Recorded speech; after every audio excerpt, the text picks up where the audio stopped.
Hello and welcome back to Pure Michigan Sports. Just a short layover from yesterday's episode, but as promised, we've got the news for all of the sports in the state of Michigan, and there is a ton to cover. If you are new here, welcome. If you are returning, welcome back, no matter who you are. Hit the follow button, hit the subscribe, depending on what you're watching or listening to. Leave a review or a comment or a like down low. Super easy, quick ways to help us grow the channel and get you more content like this. Christian Peck-Dimit, Alex Deimel, and like I said yesterday, we talked a bunch about Michigan football, about the bowl win, about the end of the season, looking forward a little bit, recapped a lot of their news and just about hit everything we possibly could between Justice Haynes and Wink Martindale and everything in between. So if that's what you're looking for, hop over there. It'll be, right below this video on that page or this podcast, depending on what you're watching or listening to. But for right now, we're hitting everything else, and that's what we usually do. Pistons, Red Wings, Lions, all of it. The Pistons are out without Jaden Ivey, but they've won back-to-back games in 5 of their last 6. The Red Wings have a new head coach and newfound winning streak, and the Lions play quite literally for the division tonight. We're recording this on Saturday, so it'll be tonight while you're listening to this. But a fantastic and highly anticipated matchup on the docket, and that's where we've got to start. Lions versus Vikings, really for the better part of the last few months and maybe the whole season. This has been the matchup that the entirety of the division and the entirety of the NFC has sort of been looking forward to and whittling down towards, and it's finally here. Thank the good Lord above for many things, one of them being that this game was flexed to Sunday night so we can enjoy it on prime time. That'll be fun, and I just want to start overall with your thoughts heading into this matchup. How big, obviously, is this for the Lions? It's huge, and it's important to remember one thing that let's go back a few years.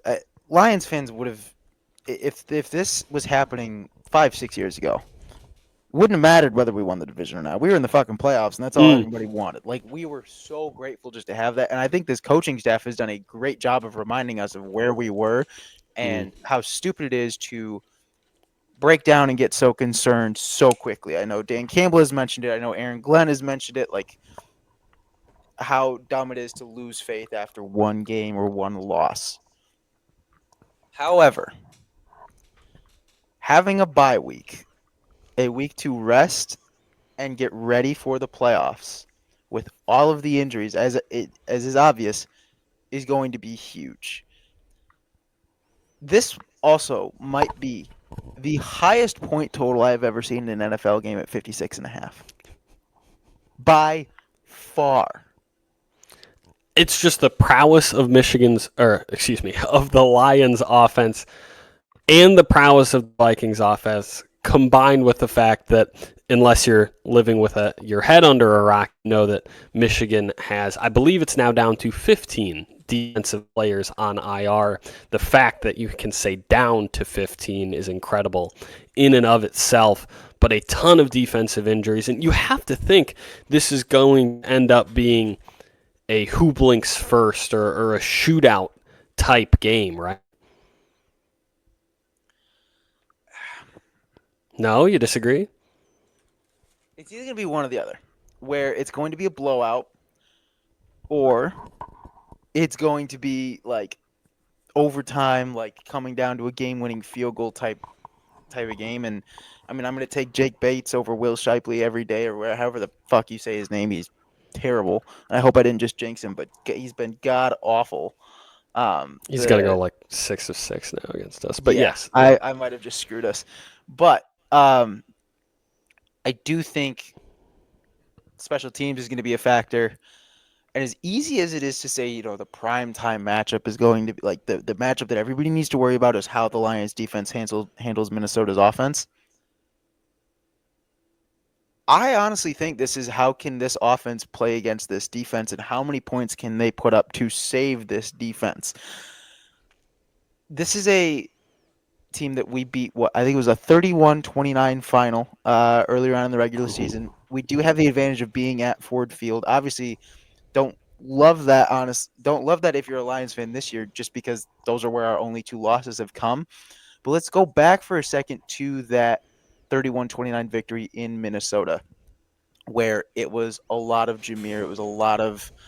Um, it was a lot of Jake Bates. I think Amon-Ra finished with 100 plus receiving yards. Jameer at 116. You didn't use Monty a ton against Minnesota, and you can make the argument of, oh, you'd love to bring him out now when they're least expecting it, or you watch Jameer tear them to shreds. Why not let him do that again? Well, you don't have Monty anymore, so that decision's sort of out of your hands at this point. Exactly. But the big factor was the leading tackler in that game was Alex Anzalone. Mm. And now it sounds like he's unlikely to play in that game. There hasn't been a confirmed designation, which does make me a little nervous going into that game. I know he had a full practice earlier in the week, and then I want to say, let's see. Limited practice Wednesday, full practice Thursday, full practice Friday. Game status still questionable. Same thing with Khalif, except change that one limited to a full practice. It'd be great to have him back as well. Another return specialist, another offensive weapon for a team that needs it. Don't love seeing Jack Campbell on the injury report at all. Don't love seeing Amik Robinson on the injury report at all. He's always there, bro. Both went limited practice and then full practice Thursday, Friday. I'm having a tough time deciphering whether or not no news is good news, because the only thing that we had heard out of Anzalone was, does he trust his form 100%? And he said no. So not a great sign there yet. Normally, as a defensive guy, especially a linebacker, it all comes from confidence that you can do it. So the fact that a linebacker, at least in my eyes, said no is a bit of a we're fucked moment. Obviously, the secondary is going to have to play the best game they've ever played in their life. I mean, this is arguably the best. This is the best wide receiver duo behind JMO and Amon-Ra in Jordan Addison and Jamar Jefferson. Oh, they're better, obviously. They are. And better than them is Jamar Chase and T. Higgins. But, yeah, recently. This game, I think it is probably impossible to overstate the importance for the Lions. I got a quick stat for you. I know that we've sort of gotten away from stat of the day, but I've got a fun one. Well, not fun, potentially, if you're a Lions fan. Since 1975, 26 number one seeds have won the Super Bowl. What does that mean? It means that more than half of the last 50 Super Bowls have been won by number one seeds, whereas ever in the history of NFL wildcards existing, 7 of them have won the Super Bowl total. Not a good sign if you're the Lions. You mentioned home field advantage and the ability to rest if you're the Lions. It's also important in an NFC that has some good wild card teams, i.e. the Commanders, the Packers, teams like that, and potentially the Vikings. You really want favorable matchups throughout these playoffs. You want to be able to go into the Tampa Bays of the world. You do not want to have to host or even go to the Commanders in Washington. You don't want to have to go play Lambeau in the Packers in Lambeau. But if Anzalone plays, I think, Alex, you're exactly right. It's a massive game changer. And he was the leading tackler on this team in that game. He was the leading tackler overall on this team before he went down. He was just having a spectacular season, and it feels like the linebacker core was the one that was hit the hardest by these injuries. Obviously, you lost so many D linemen, but you got Smith back. Reeder's still there. Not that it's anywhere near healthy, but it feels like the linebacker core was at one point and for a while just Jack Campbell, a hope and a prayer starting in your three spots. And they've got Jalen Reeves-Maybin back now, but he really struggled. He did not have a very good game last week. I'm not saying that will continue or he won't step up and be this great starting caliber linebacker, but he's always been a guy where special teams is, the emphasis of his game. Alex Anzalone, I'm not going to say it's going to make or break this game, whether he plays or not, but you can't overstate the importance of this game to these teams, and you can't overstate the importance of Anzalone to the Lions. Absolutely not. And I do think, I'm trying to remember, was the Cowboys game before Minnesota? Yes, it was the week before. Yeah. You can do it without Hutch, but that was kind of where the dominoes started to fall defensively. So I think it's going to be up to they're all across the board. Defense is just going to have to do their best to do their job, and it's not going to be pretty. I think is the one thing we can say. I think this is going, but it wouldn't be pretty if we even had a 110% healthy defense. This is a very talented Minnesota offense, arguably one of the more talented Minnesota offenses ever. And that includes, when they had Adrian Peterson, when they had Brett Favre. This is a very well-built roster, and I do think it's going to take a lot, and it's going to be a lot on the offense. It's going to be much like the Bills game, except the offense won't be centered around one guy. It's going to be centered around everybody. So I do think that, Jared Goff is going to have the game of his life. You're going to be relying on Amon-Ra and J-Mo as much as you're going to be relying on Khalif if he comes back. You're going to be relying on even if what's his name? Tim Patrick. Tim Patrick, thank you. Maybe even if no, they just waived Tom Kennedy, so that wouldn't work. But give me some Craig Reynolds, baby. Come on. I was gonna say even Craig Reynolds and your third or fourth string guys is gonna be a next man up game. I think there's the only way it is not a shootout is if the Lions offense completely crumbles. Yeah, because it feels like of the defenses, and this is stating the obvious, the Vikings is the much better one right now in terms of what they can put on the field.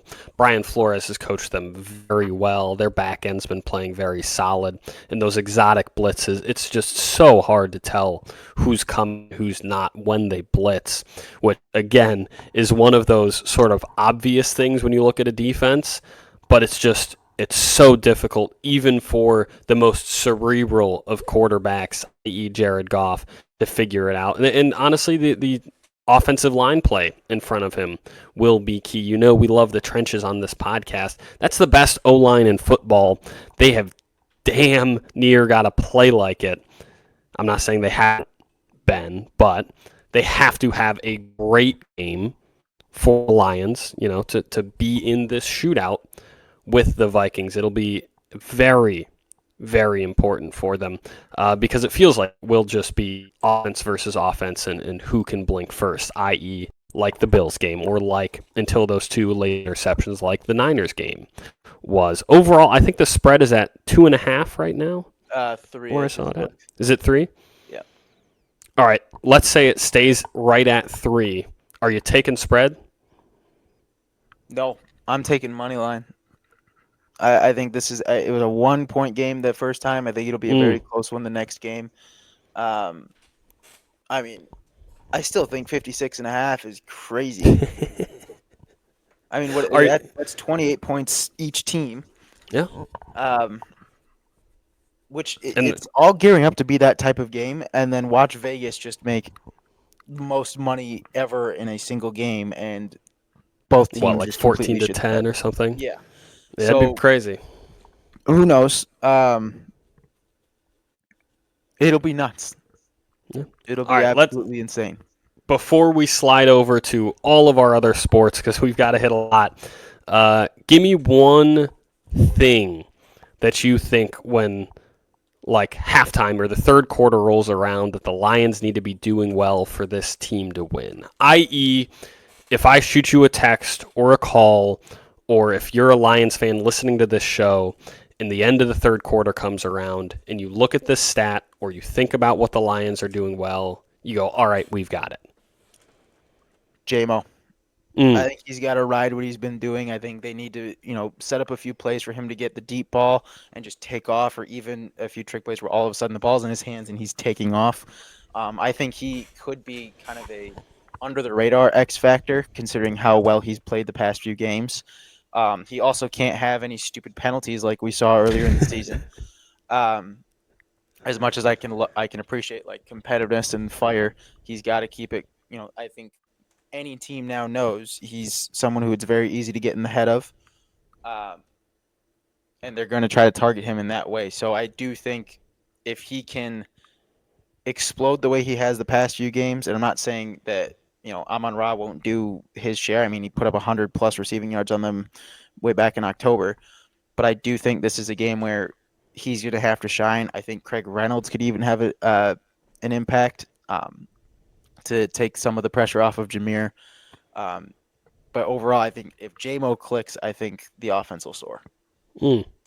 I like that pick. I love the JMO pick. If I had to throw one guy under the bus like that, I think it's probably Jameer. Just because if you don't want this game to be a shootout, and if you can get any stop, any turnover from your defense, you need to be able to sit on them.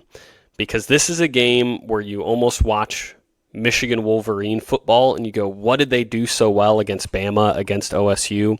They limited the game. They shrunk it down. They said, we're going to run the ball. We're going to kill clock. We're going to play the possession game. And that is not the Lions, right? They have a significantly more firepower-filled offense.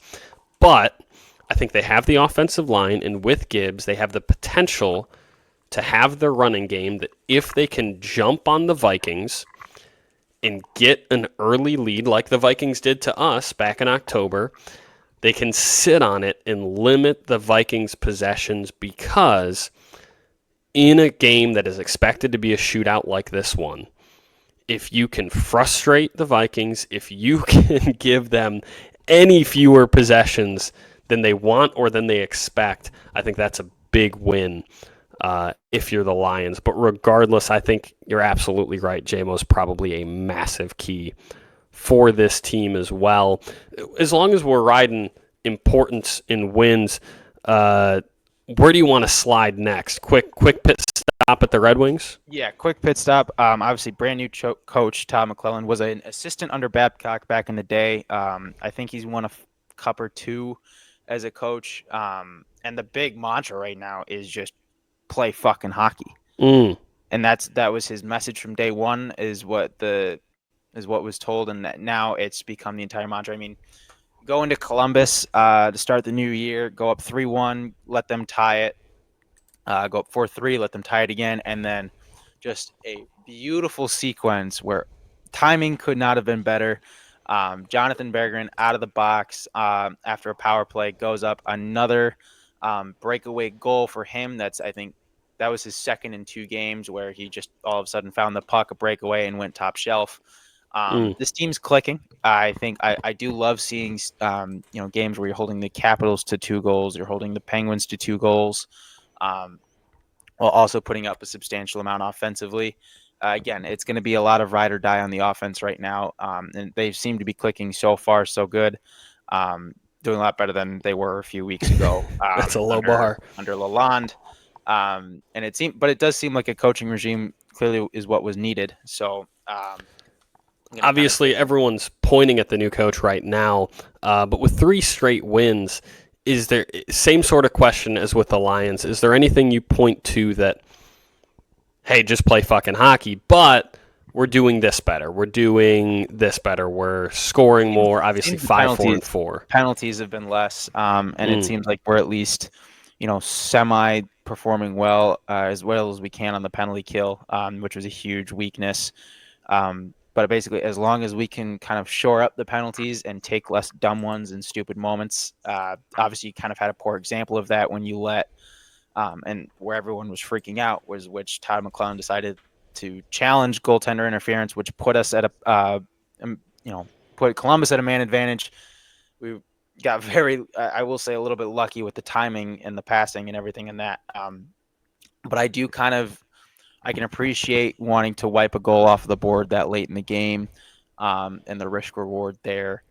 So I think if we can shore up the penalties, everything should be okay. And if we can just get those, those top six lines clicking offensively, which they seem to be in the past few games. I know DeBrincat, Raymond, Larkin, those guys are contributing a ton. They're getting shots on net. They're getting points. And if that continues, I think this team could get back to where they were. It's obviously they have a lot to build back up from, unfortunately, but time will only tell. Red Wings winners of 3 straight now, 16, 18, and 4, 7th in the Atlantic.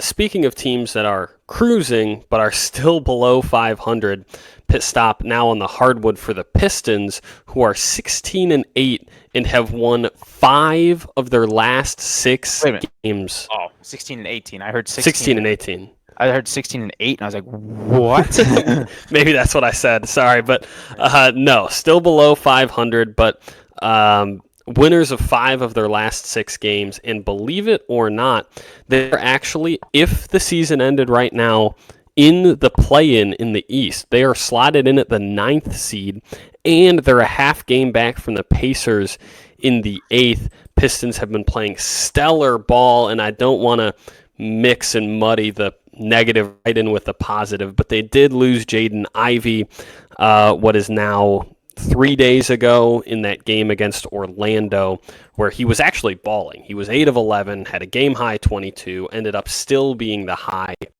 scoring mark in the game, went down with a horrible injury where Cole Anthony sort of dove for the ball basically through his legs. He looked very sorry about it. I don't think it was intentional or dirty, but it was a stupid and dangerous play by him, and obviously ended with a very bad-looking injury that ended with what should be probably best case scenario for anyone that hasn't seen that video. It's kind of a nasty one, but he could have easily torn his Achilles, his ACL, his MCL, his high ankle sprain, dislocated his ankle was even something that I heard thrown around as a possibility, which would have been really bad. Ended up as a broken fibula. We don't know necessarily how bad, air quotes here, the break is, but because he had surgery on it, we had that news a few days ago that he did have a successful surgery on it. It probably means the break wasn't very clean, needed to go in and clean it up. But the news right now is he'll be reevaluated in 4 weeks, and based on prior fibula injuries, in other players, he will probably get back, if he does at all, for the last week or 2 weeks of the season. Now, this is a kid you don't want to rush back. You do not want to speed a young, talented kid back onto the court for what is a play-in game that will ultimately get us swept, by the Celtics in the first round. But that being said, it would be nice to get him back for that last, again, air quotes here, playoff push, if that ends up being what it is. And we've got to slide by Michigan basketball. Silas Swords. She's balling, dude. Holy fuck. Yeah. 30 points on the number 1 team in the country. It's she still loves, a loss, and a loss is a loss, and that sucks. But holy hell. Yeah.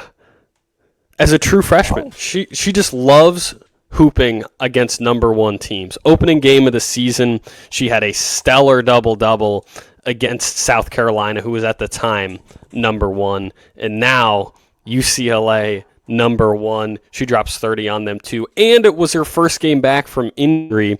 Obviously, it's college sports, so they can be a lot closer to the chest with what they released as far as what the injury was. So we don't know exactly. It was something non-contact and lower leg. And there were some fears that she might be out a long time. Sort of surprise came back into the lineup for UCLA. Here's a fucking 30-piece on your head. Crazy. That being said, pardon me, as a team overall, the women's Wolverines had a awful West Coast trip. Not that they played poorly by any means. Damn, I got a lot to clear out of the throat right now. But they went to California, which is now a Big Ten road trip. So odd. Yeah. But they played number 4 USC in Juju Watkins. Then they played number one UCLA in back-to-back games. I actually think they played pretty well. I watched most of both of these games, but they're playing two teams that are frankly just on a different tier than they Looks like the are. men have the same road trip. I mean, we got USC Mm-hmm. tonight and then UCLA on Tuesday.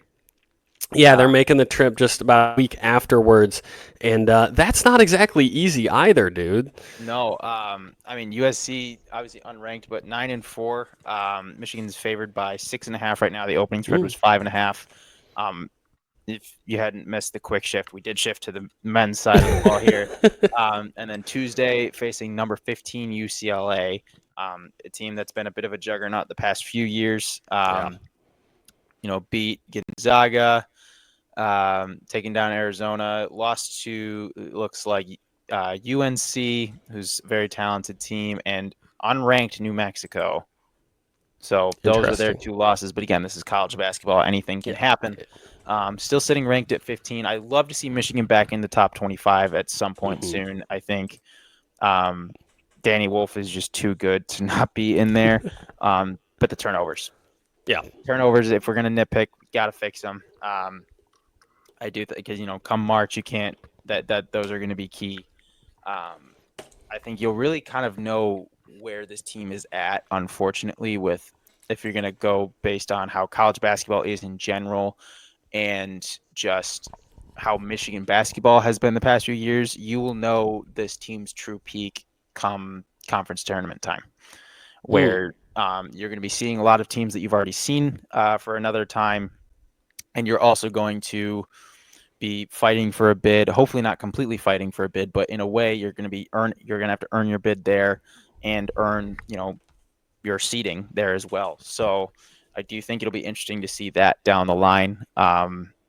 Obviously tough loss to Oklahoma, and then rebounded, beating Western Kentucky.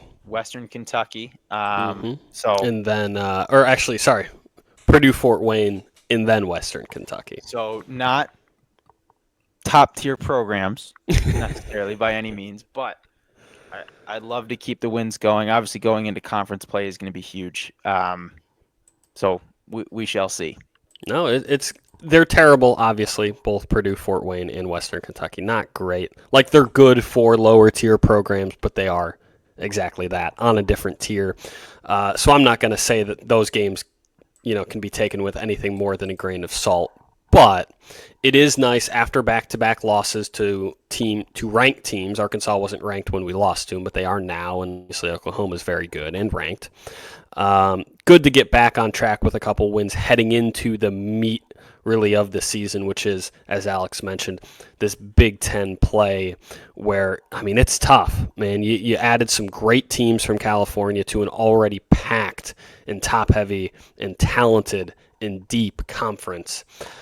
It'll be tough, but I think this is where you sort of earn your medal as a Michigan team, see what you're really made of, as Alex mentioned. And we're going to find all of that out together, and we're going to analyze it as we go through the season. But I think that's everything we've got. Obviously, crammed a lot of news into the last half hour.